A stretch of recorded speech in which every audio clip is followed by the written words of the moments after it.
اعوذ باللہ من الشیطان اللعین الرجیم بسم اللہ الرحمن الرحیم الحمدللہ رب العالمین اللہم صلی علی محمد وعلی محمد وعجل فرجہم۔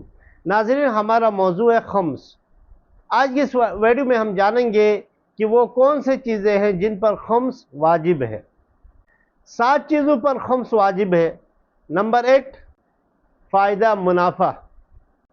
اب چاہے وہ فائدہ نوکری کے ذریعے سے حاصل ہو یا کاروبار کے ذریعے سے ہو یا زراعت کے ذریعے سے ہو، کسی بھی طریقے سے انسان کے پاس مال آ جائے،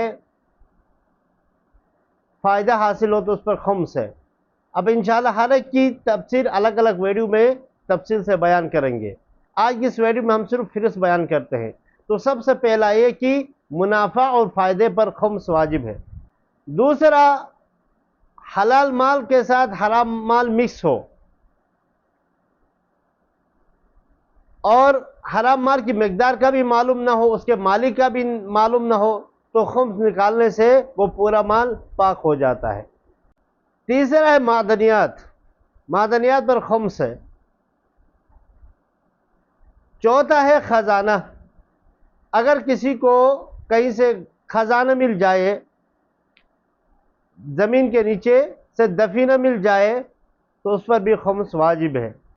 جواہرات اور غوطہ خوری سے حاصل ہونے والی جو پتھر اور جواہرات حاصل ہوتے ہیں ان پر بھی خمس ہے۔ چھٹا، مال غنیمت۔ احتیاط واجب کی بنا پر اس زمین پر جو کافر ذمی سے حاصل ہوا ہو، یعنی کافر ذمی اس کافر کو کہا جاتا ہے جو اسلامی حکومت میں اسلامی حکومت کے قوانین کی پاسداری کرتے ہوئے زندگی گزارتا ہے، اسے کافر ذمی کہا جاتا ہے۔ انشاءاللہ ناظرین، ان میں سے ہر ایک کے چیزوں میں سے ہر ایک پر الگ الگ تفصیلی ویڈیو بنائیں گے۔ ناظرین، یہاں پر ایک بات ضروری ہے بیان کرنا کہ بعض لوگ خمس، جس مال پر خمس واجب ہوا ہے، خمس دیے بغیر اس مال میں تصرف کرتے ہیں۔ تو ملاجین کا فتویٰ یہ ہے کہ جس مال پر خمس واجب ہوا ہے اس کا تصرف کرنا جائز نہیں ہے۔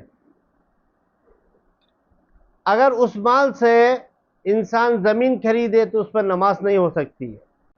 اگر اس مال سے لباس خریدے تو لباس پہ نماز نہیں ہوتی ہے، کیونکہ نماز کی شرائط میں سے ہے کہ جگہ بھی غصبی نہیں ہونی چاہیے اور لباس بھی غصبی نہیں ہونی چاہیے۔ تو ہمارے ویڈیو کو لائک کریں، شیئر کریں، ہمارے چینل کو سبسکرائب کریں۔ والسلام علیکم ورحمۃ اللہ وبرکاتہ۔